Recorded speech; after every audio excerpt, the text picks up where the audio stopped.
you can acquire legendary loot everywhere. Everything is just novel and exciting and busy, and there's people everywhere. You use cash for everything, so you just got like Monopoly money blowing it. Like, and you get really good prices on some nice things. So we dropped into Marrakech 6 in the morning, couldn't check into our hotel, straight to the Souks for some shopping. First store we got pulled into was like this riad that was converted into a market. You ended up grabbing a couple things there. I got 2 carpets, real silk, 900 dirham. 100 dirham is $10. So one was pink, one was yellow. 90 bucks both for 2. I almost bought a shirt there, but it had like this huge grease stain on it. And you got a couple pashminas. Yeah, they make pashminas in Morocco, so it was kind of a vibe just to like throw one on while you were there. But they're actually for ladies. Yeah, they are for the. I had the other one too, though. The green one you wore pretty much every day. I think it's called. It looks like. I think it's called a shama or something. Potato passata. But yeah, anyway, so then we went to the legit Souks. I got a leather bag. I'm gonna be honest, I did not see the vision with this at all until that night we went out and she took it, and I was like, oh. I feel you now. So we were actually walking back home. We stumbled across this store. It's like a boutique. It's not like a souk store. Yeah, I found this little I call it the dumpling bag, dumpling wallet. It's a light yellow, all suede wallet. It has some studs on it. So you open up, there's that first pocket, and then there's another little flap where there's 2 more pockets. 100 dirham. 100 dirham. That's a steal for that. They had really cute colors. We went spice shopping. We got some saffron and argan oil and stuff, but we lost the saffron, which is a big L. The next day, we hopped on a bus to head out to the desert. We made a stop at Ben Ait Haddou, the most iconic Moroccan Casbah, where they filmed like Gladiator, Game of Thrones, and a couple other movies. Within this Casbah, they have all of these shops that are set up. They have all these clothes that are hanging outside as displays. And so the sun's really intense there in the desert, and it made all these beautiful sun fades on these clothes. So I ended up grabbing a t-shirt off of the wall that's just like this classic Morocco tourist t-shirt, but it has this really cool sun fade on it. It's like the Moroccan like star that's cool on the flag, and it's their red flag color. I paid 100 dirham, $10. It's a little small on me, but I think maybe for surfing or something it might stretch out. The next day we woke up and we stopped in this town called Tanghrir. We ended up in this house of this guy who collects rugs and sells rugs. We sat down and had tea with him, and there was this one hanging on the wall that I just had to have. Going into Morocco, my 2 goals were to get a leather bag and a rug. This rug is the one. It was the best one in there.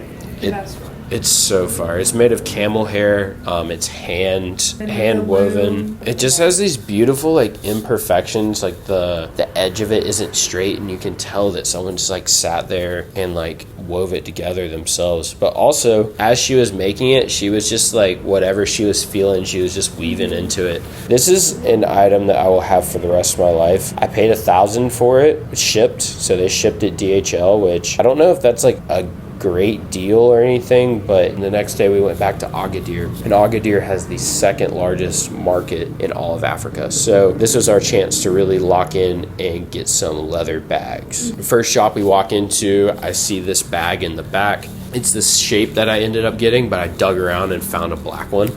So it's like this perfect little double-handled like structureless carry-on. It smells like a cow still. This is one of those items that I'm just going to enjoy and have for the rest of my life. It is exactly what I wanted. I ended up paying 1,000 dirham, so $100. I mean, this bag is like easily the nicest quality leather bag I've ever seen or had. $100 for that is absolutely worth it for me. You picked up a bag as well, right? Come across this bag that I see on the outside. It was a dark brown leather with this red, orange, and white carpet woven in the middle of the bag. We actually made some friends in there. I ended up buying the bag. We met a guy from Ohio. Anyway, I ended up buying the bag. It was only $70. So we got stuck with this dude in the market. In Morocco, you find that there are these people that will like offer to help you with stuff. Well, they want a tip. Like basically what they want is like to get you to tip them, right? So I knew I wanted this thing, so I was just like, bro, show me where to get this. So he takes me to get a Berber jacket, and the Berber Berbers, they wear these coats, these like woven wool coats that are like down to your shins basically, and have a hood. I wanted some sort of traditional Moroccan clothing, and this was by far like the coolest one. He had a couple Berber jackets, and he had one that fit me pretty well. He wanted 1,800 dirham, which is $180 for it. It was crazy. And I was like, hell no. So basically told him I'd give him 600 dirham, which is $60. I talked to a Moroccan guy that we met later, and he was like, dang, you overpaid for that. It's